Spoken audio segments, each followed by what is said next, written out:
Okay, this is Toby from Heavyweight MMA.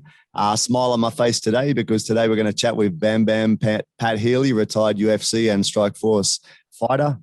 Been a while since we've seen each other, Pat. I'd met you about around 10 years ago to this day, I would say.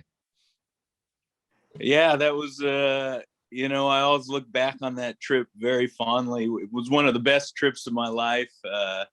Here in America, you hear so much about China, and to actually get over there and experience, and, not only Hong Kong and Macau, but the mainland, coaching over there was just one of the greatest experiences of my life, for sure. Just to recap for anyone listening. So Pat, along with one of his friends, Brad Hanna, came over to China to help coach one of the upcoming teams there at the time. Obviously, they realized they had a deficit in wrestling and grappling, so they imported some good grapplers over to give them a heads up. And then I met them when some of the fighters from China top team were fighting at Legend FC in Macau. One of those fighters actually that you probably coached is currently in the UFC, that Li Zhengliang. You coach that guy at all? No, I never came across him, but Wong Guan, I believe he's still in the UFC. He's had a fight or two with him. Was one of the guys I coached. Yeah. And it's kind of looking back on that show. I remember Rob Whitaker fought on that card, was there, and who would have thought what he's become now. Yeah, there's a few great guys actually. I don't know if you know, Dan Hooker was on Legend quite a few times, and same with Kai Kara France, and now those guys are doing really well. So it's good that they started over here. So got the chance to see them and meet them when they're in their infancy as far as MMA goes, and good to see them succeeding on the world stage now. Sure. Yeah, definitely. Yeah. Okay. So to go, just so anyone listening that's not aware, Pat fought in UFC, Strikeforce, WC, IFL, MFC, King of the Cage, Titan FC, and Shark Fights. It's a pretty big resume. You had notable wins over Dan Hardy, Paul Daley, Carlos Condit, and of course everyone talks about it. But you fought Khabib to a points decision. Other opponents that people would know: Maximo Blanco, Leandro Silva, Musin Corbry, Gleison Tebow, Jorge Masvidal, Jim Miller, Mitsuto Hirota, and it keeps going. It's a big list, man. Josh Thompson, Jake Ellenberger, Rory Markham, Tim Stout, Jay Horan, Chris Lytle, Dennis Kang, amongst others. But you had a lot of fights. What was your total record at the end, Pat? I'm not even exactly sure. A lot of those early fights, the line between amateur and professional was kind of blurred, so it's hard to say when really I turned professional. Yeah. I thought when everything kind of ended, I thought I was 29 and 18, so yep. Awesome. That would be what I say. Yeah, and in those early days of MMA, like you said, when did you actually kick off? So it was you were in fighting for like 20 odd years, right? Yeah, I was pretty lucky. I got into it right when I was 18. So yep. We live in Oregon, and that's where Team Quest is from, and they had a good amateur program, and I think we were one of the few or first states to have amateur MMA, and it was just 2 5-minute rounds, and you didn't get paid. That was all the difference was, but so I was pretty lucky, and I didn't fight for Team Quest at the time. And so me and I have a twin brother. We kind of we did jujitsu, and we thought we were pretty tough, and we would like spar with our friends, and we saw an MMA show, and we thought we could do well in it. And we were kind of off and running at 18. And my brother, especially, in his second fight, he kind of won the amateur title around here, like a regional belt. And so suddenly we were 18 and 19-year-old kids, who were like the guys to beat early on as amateurs. So it's a pretty fun time, to be involved in the sport. Yeah, that's awesome. And I heard on one of your interviews that you had a friend that was training a bit of Muay Thai, and you used to spar together, and he cracked you guys a bit. Is that so? You were doing wrestling, obviously, so you had a taste of Muay Thai, at least getting attacked by your friend. And then you mentioned jiu-jitsu as well. How did you start up with those different sort of martial arts apart from wrestling? Yeah, I guess I was kind of jumping around, but if I give you the full kind of run, we had a friend who up the street who was into Muay Thai, and we were like probably 14 or 15.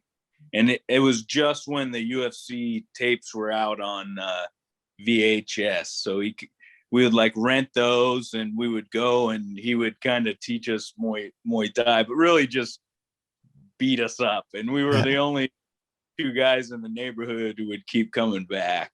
Yeah. And so from there, that was early, like 98. So there still wasn't a lot of jiu-jitsu around. It was a pretty, taboo thing. You just didn't see it. So we found a little jiu-jitsu gym in Brooks, Oregon, which is a tiny little town. And it was a guy who was a longtime judo practitioner. And he had met Rickson Gracie early on and went down and had got certified, belted through him. So he had opened a school. So we started training there. And then, we would just like spar with our friends. And we were just really into MMA in its kind of infancy. And a lot of time there, you had to be a little bit of a nomad to find training and do a lot of stuff on your own too. Yeah, things have changed a lot, haven't they? The gyms now have everything integrated together. It's pretty amazing compared to those early days where you had to break it up. It's quite different, right? Yeah. It's a little easier these days. Yeah. Yeah, and you mentioned in one of those interviews that you believe you got some of your mental toughness from your father. Can you talk about that at all, like upbringing or background that you feel like you got a bit of that from your dad? Yeah, he was just kind of a hard-nosed blue collar guy. Wasn't a fighter or anything, and but just was, they got up every morning, went to work, and never complained. Never. I can probably count the days he missed on my hand, on one hand, and so he just seeing him kind of grind like that, and he just kind of set that tone early on. I think he just kind of I don't know, drives that into you, and you want to be like that. And me and my brother just took it a little more to the fighting side, I guess. Yeah, so that's your dad instilling that work ethic that then you took into training and wrestling and learning the fighting arts, right? Can you talk about some of the wrestling from the start as a young child doing wrestling? When did you start and the comps? How did it all go? I didn't start till I actually started a little late. I started in middle school. Yeah. A little later than a lot of people start, but I always did pretty well. I didn't win any state championships or anything. That's kind of like the first step, before nationals and stuff. And I don't think I was a great wrestler in high school, and then I wrestled a few years in college. And again, I wasn't great. I was, seeded to do well in regionals my last year, and kind of choked, and that was about it. And then I was lured away by the millions of dollars I was going to make in martial arts. So I think, and I always think my love and knowledge of wrestling grew so much once I got to Team Quest and worked with Matt Linland a lot, and just, his level of coaching. He's coaching the U.S. national team now, and the other guys in the room who are such great wrestlers really helped me find my wrestling, I guess. Yeah, that's great. And in those early days when you were doing the wrestling, you're also doing those other sort of things on the side, or you're just sort of playing with your friends, or you're actually training jiu-jitsu, et cetera, at that time? Yeah. See, we started, when I say we, because everything I did was with my twin brother, you know, growing up. So when I kind of talk about those early years of training, it's we, what I mean. It's not your alter ego. Yeah. Yeah.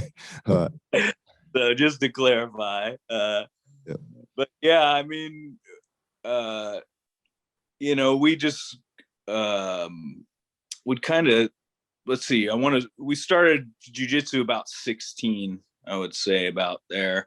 And really, my brother kind of was the one who excelled in off his back in jiu-jitsu, and I was more, you know, doing more wrestling at the time. So we kind of both developed these different styles, where I was more of a top pressure guy and he was more of a guard player. And that helped us in training, because we would just grapple for hours, you know.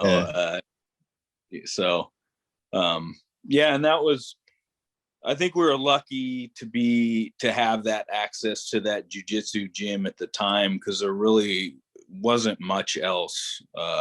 And we would get a black belt, one of Hickson's black belt, who would come up and do seminars, and you kind of got your eyes open to what the level of jiu-jitsu out there is. Yeah.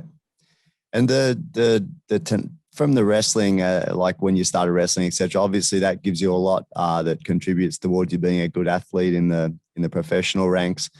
Can you talk about what wrestling gives you as an MMA fighter, the tenacity, etc., that you've gained through the wrestling? Yeah, I mean, I think it gives you a lot of mental toughness, just from, you know, getting pushed physically in the training and in the ring. And, you know, one thing I think that it really gives you that's kind of overlooked is competition experience. Because you get, I mean, a high school match, you know, or a high school season, you may wrestle 80 matches. So you're competing one-on-one against another person, you know, 80, you know, times a year. And that's, you know, that's so valuable for, you know, especially for MMA, where it's everything comes down to that one night. And I think it makes you a little more comfortable with, you know, being in there and that day of competition. For sure, to definitely help your psychology and your dealing with nerves, etc. If you've had many competitions before you get in the MMA ring, right? Sure, yeah, definitely. And as far as BJJ goes, did you ever get graded, or was it no-gi you mostly did, or have you got any belt sort of acknowledgement or not? Yeah, I've been on a brown belt for about, I don't know, 6 years or something. I've just kind of stalemated out here. And I don't do a ton of gi. But yeah, I've just kind of been hanging out there at brown belt. I really, the last year, I'm getting hip replacement surgery. Yep. So last kind of year, and really the last like 5 years, it's really I've been in a lot of pain and, you know, dealing with the hip thing. So it's kind of slowed down my training, and I've tried to focus a lot more on coaching right now. You know, helping the next generation not make the same mistakes that did and everybody else, you know. That's it. I think the hip surgery should be good though. There's a lot of good results, right? You got Ben Askren coming out of it and doing so well in the boxing fight, and also another guy from Australia called John Wayne Parr. I don't know if you've heard of him before. Multiple Muay Thai world champion. He just fought and got smashed as well, but at least he was moving good and kicking well and everything. So it shows that the hips can come back to pretty good form. He was saying he thinks he's better or more power than before the surgery. So let's hope you can do the same and recover well and get back to it. Yeah. I'm looking forward to it. So I got that in a month, and I got today actually is my wife's. She's not having the baby right now, but it's her due date. So she's wow. due. So you guys are on edge. So booking this date with me, we weren't sure whether you're going to be here or not. Yeah, man. I should have gave you a warning, like just in case you don't know me, but there hasn't been too many signs or anything yet. So. Well, that's awesome, man. Congratulations, and I'm wishing you all the best. I hope that everything goes well. Do you know if it's a boy or a girl? Yeah, it's a boy. Awesome. Well, if you need any advice, let me know, man. I got 4 boys, so I can give you some advice. Yeah, I could definitely. Yeah. Man, so obviously with your hips out of action at the moment, you wouldn't be doing these things, but you mentioned in interviews before as well about your love of endurance sports. Can you talk a bit about what you've done or what sort of things you enjoy as far as endurance goes? Yeah, I mean, for years I was really into running, not so much in the last few because of so mentioned hip. But I've really gotten into swimming. It's been tricky with COVID. I don't know how it is over there, but we have a lot of the pools are shut down. So I was looking forward to that. That's kind of been like my go-to. And when I get to travel and haven't been able to spend a lot of time in Hawaii, I love doing open water swims, but that's more just like kind of a meditation thing to me. I'm not fast at anything I do, especially swimming. But man, I just kind of get out there, and I can just keep going at an average pace, and it's like a moving meditation. And you get an hour swimming, and it's just like totally refreshing, even though you just did a long workout. Yeah, I understand what you mean. I'll do a few of the long runs. I don't know how you do the open water stuff though. I'd be super paranoid of sharks. Yeah, but that's why you go to like Hawaii, where they don't have the big Australian sharks. Yeah. I know a few people disappear every now and again in Australia when they're out doing the open water swim. So I'm not so keen on that side of things. Yeah. I'll tell you, I've only been to Australia once, and I went out in the ocean, and I don't know, it just was a different feeling to me, just because you do hear that stuff, and you think of the great whites, and it just changes. It changes it, I guess. Yeah, of course. You go from being the master of your domain to being potentially the hunted. So it's a bit of a different world out there, right? Yeah. Hey, on traveling and that, you mentioned Australia. Which different places did you get a chance to travel as far as your fighting career goes? Did you get a chance to fight in some other countries, etc.? Yeah, I mean, that was kind of the best part, I think. And especially being involved in the sport, like you get not only the fights, but you get a corner for people. And I mentioned the China trip, but India was a fun one. I cornered for my brother out there. So sometimes like that, you don't have much responsibility, so you actually get to enjoy the trip a little more. Then very interesting one, Chechnya in Russia. That's not on a lot of people's like tourist lists. It was a different world, but and then I got overseas to England and Ireland, and then some of the Bodog stuff too. Back in the day, there's this Bodog fights. I don't know if you. I remember this one. Yeah.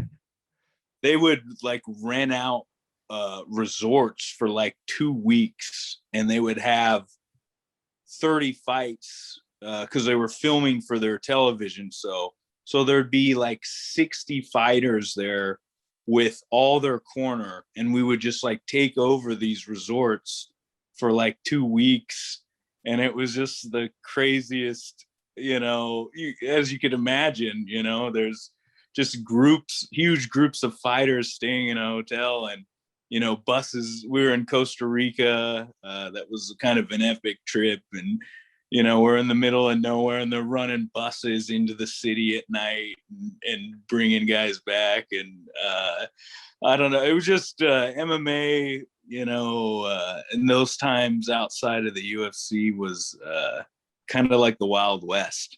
Yeah.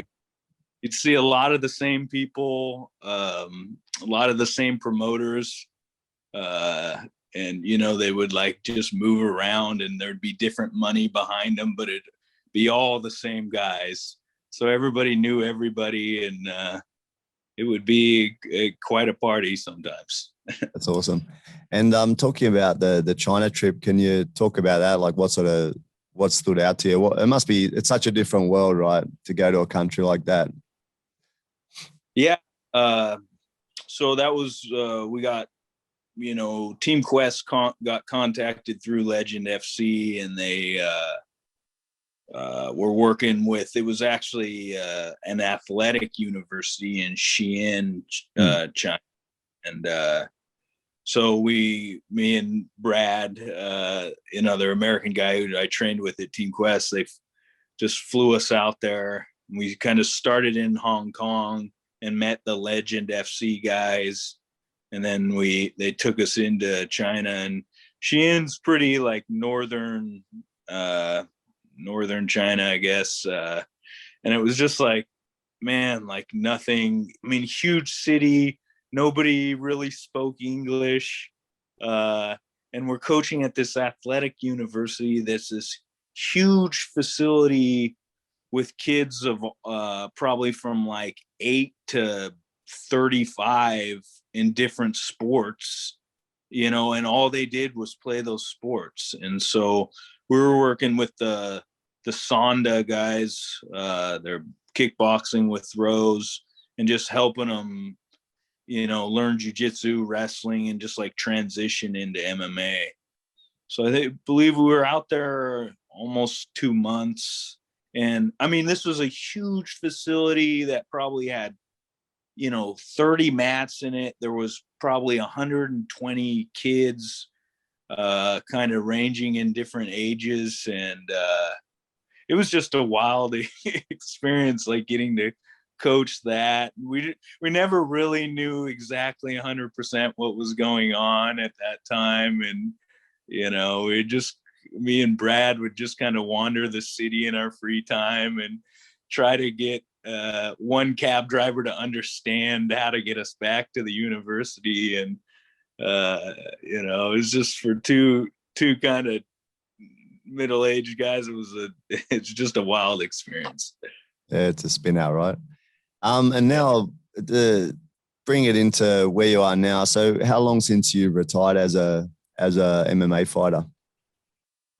It's been about I think 4 years. I think right at the start of 2018. Yeah. And people always talk about it, like ex-fighters talk about that they feel like there's a hole in them. There's some fighters that just can't stop. They just keep going, even though it's obviously time to retire. How's your feeling in retirement? Do you feel all right? You feel like you've channeled your energy elsewhere, et cetera? Or do you still have this feeling that you want to compete, et cetera? Well, I mean, I think you'll always feel, kind of have the drive to compete. And, you see guys who maybe you trained with or came across, and they're doing well, and you're like, I know I could beat that guy. So there's that. But I was kind of lucky enough, I think. My wife helped me a ton, and we kind of saw the writing on the wall of what was happening, and she helped me kind of get a plan together to transition into something. So I kind of was looking at my options, and I just, have some cousins who are firefighters, and really talk to them. And man, it just looked like the greatest career. So my last couple of years of fighting, I kind of was setting myself up for that. And I think it helped me an unbelievable amount because I had a new goal to focus on. I think a lot of guys get trapped. I mean, that's like, you kind of live fight to fight. Like, and when you got that fight, it's like, oh, it's go time. I get to tighten my diet up, like everything gets really serious, and you lose that and you don't have anything to get excited for. I love the guys I coach and I want the best for them, but I don't have that same feeling when they're getting ready to fight. Like, it's not, it doesn't make me get on a diet and like, try to maximize everything I'm doing. So having that like goal to get into firefighting, which in the States is a pretty competitive thing to get into, kind of was able to give me something to drive for and really, I think, help fill that hole for me. That's good. So with your, obviously you'd be eating a bit more freely now. You're a retired fighter as well. No need to watch the weight, and you're doing firefighting. I was thinking maybe you were going up to challenge Stipe, but unfortunately he's just been knocked off the crown, mate. Another thing about your retirement, man, I just wanted to ask you, have you been doing much training yourself, or is it just focused on coaching, etc.? Are there any comps like BJJ comps or anything that you're considering, or are you not interested in that side at the moment? Yeah, I did one of the submission underground that, and Chell Sonnen, who runs it, is a good, friend. He's talked to me about doing it again. I'm still training like there's some kids I help coach in wrestling. And I was wrestling with them yesterday. But it just feels good to kind of go to the gym because I want to, you know what I mean? Not because I have to. I don't, I know it'll always be a part of my life. And, I see myself doing a lot of jujitsu as time goes on because it's a little more technical and a little easier on the body, I think. But like I said, for right now, like it feels good to just be like, hey man, like I want to go to the gym. Hey, like jiu-jitsu class sounds fun tonight, or I'm gonna go, meet some guys and do some pad work or something, or drill with the high school kids in wrestling. So that's and I try to give back to, like MMA was so great to me. I got to live like a childhood dream and travel the world and, have so many great experiences that I want to give back and I hope other people can have similar experiences through MMA. So any type of like extra coaching I do with the fighters and stuff around and with the kids, just kind of to give back. That's awesome. Nice man. Good to hear. Another thing, just back thinking over your career, you mentioned in one of the other interviews that the 15 minutes you fought with Chris Lytle was one of your good memories. Any other sort of key memories, key battles that you hold close to your heart, or you think were a big part of your career?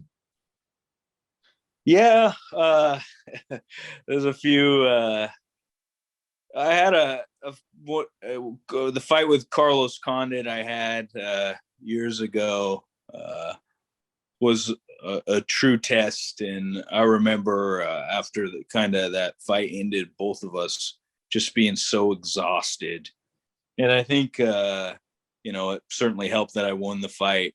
And when you can kind of pull through and win a fight and be totally exhausted, it's a fond memory. I think another one that I look back on was a guy named Lyle Beerbaum. They called him Fancy Pants. And that was a Strikeforce fight, and he was like 16-0 and like a real kind of prospect for him. And I always remember him saying, I had a lot of losses, but I remember him saying I probably had like 10 or 12 losses at the time. And he was like, I'll never lose to a guy with that many losses. So giving him his first loss was so gratifying, but it was an exhausting fight. And, I never wish any ill will on my opponents, but like after that fight ended, he had to go to the hospital from exhaustion. Nothing serious, but he was like throwing up, and they had to take him, and that was a very satisfying moment. And again, I don't wish ill will, but a simple thing like exhaustion, like it's not gonna die from that. Like, you give him an IV and he'll be all right. Yeah, that sounds awesome. And also, obviously, you must look back at your fight with Khabib. I know everyone talks about it with you, but you must look back at that with some sort of gratification, feel good that you didn't get destroyed by like some of the guys you fought since then, right? You did very well, actually. It was quite a competitive fight, right?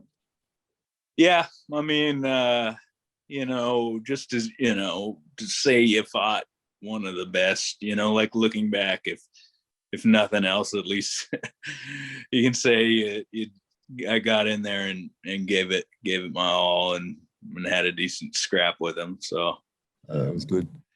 And you've obviously gone through the trials and tribulations of MMA. Any advice for people that are coming up? Like, what would you say would be your advice for the up and comers? You must have a few in your gym. What would be your advice for them to be successful in MMA?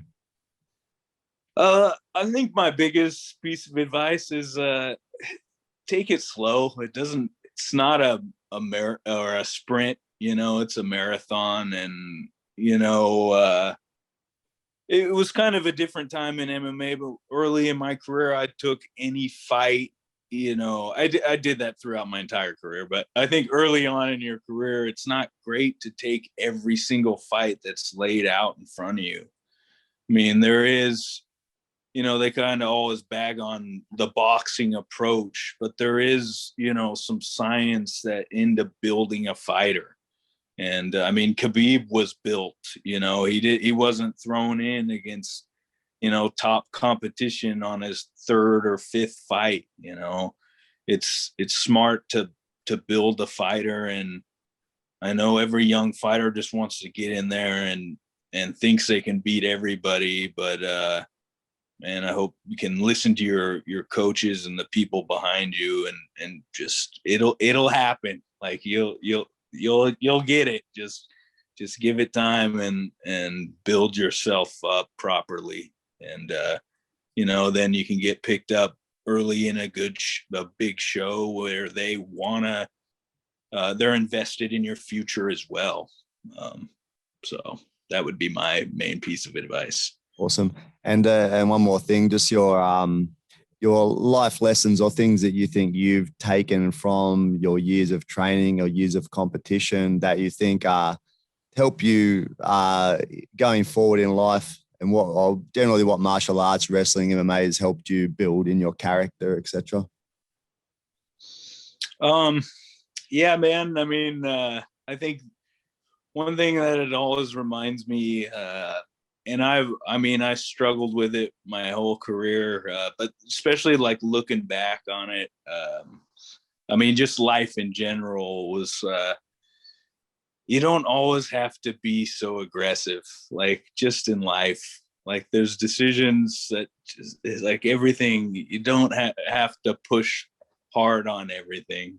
Sometimes it's okay to let things happen and let life kind of run its course. You can channel that aggression properly, if that makes any sense. That's good. I mean, obviously you've channeled a lot or martial arts gives you the opportunity to channel a lot of aggression into that area and maybe balance the rest of your life, right? Sure. Yeah. And everything's connected, everything's just, wrestling's the same as submission wrestling, is stand up. Like the same principles apply to all those things as the same principles that apply to life, like stay in good position, don't overextend yourself, and stick to the basics. That's it. Awesome. I've got a couple of separate questions for you. One, the Chandler Oliveira fight. What's your picks for that one? You're still following martial arts, I take it. Still following MMA. Who do you think will get that? You think Chandler, the wrestler, versus Oliveira, the BJJ expert? What are your picks? Oh man, I've been back and forth. I really like Chandler. He's fun to watch. I love seeing his like training videos he has with Usman on the internet. But boy, Oliveira has just looked so dang good lately, and man, he's got so much experience. I've kind of been back and forth, but I think I'm gonna say Oliveira. But I could change that by 5 times. It's a tricky one, right? Like because Chandler still hasn't really been tested 100% in the UFC, just to see, like, Hooker got taken out by a flash knockout, so he didn't really get to see them in a bit deeper waters to assess his skills. Oliveira's been beating a lot of good people and doing really, really well. So it's hard to know, can Chandler catch him with one of these big power punches that he's got? Or can Oliveira deal with his top pressure and still apply submissions? It's a very interesting fight, right? Yeah, and I've been watching a lot of Oliveira. He's just a fun guy to watch. His attacks on the ground, and kind of gives him the freedom on to do risky things on the feet too, because he flows so well into his relentless ground attack. So there you go. So we're picking for Oliveira to win. I'm thinking Oliveira at the moment too, but like you said, it's a backward and forward idea. You don't know which way it's going to go, really. It's a very tight fight, this one. Yeah. Okay, Pat. Well, that's the end of our conversation, and I would like to thank you very, very much for giving me some of your time, and also congratulations on having a successful retirement, having a great fight career, and still ongoing with all your training and working to continue to better yourself in a new career of the emergency services, firefighting, etc. Thanks. I appreciate you having me on, and it's great to talk to you again. Thanks, man. Hey.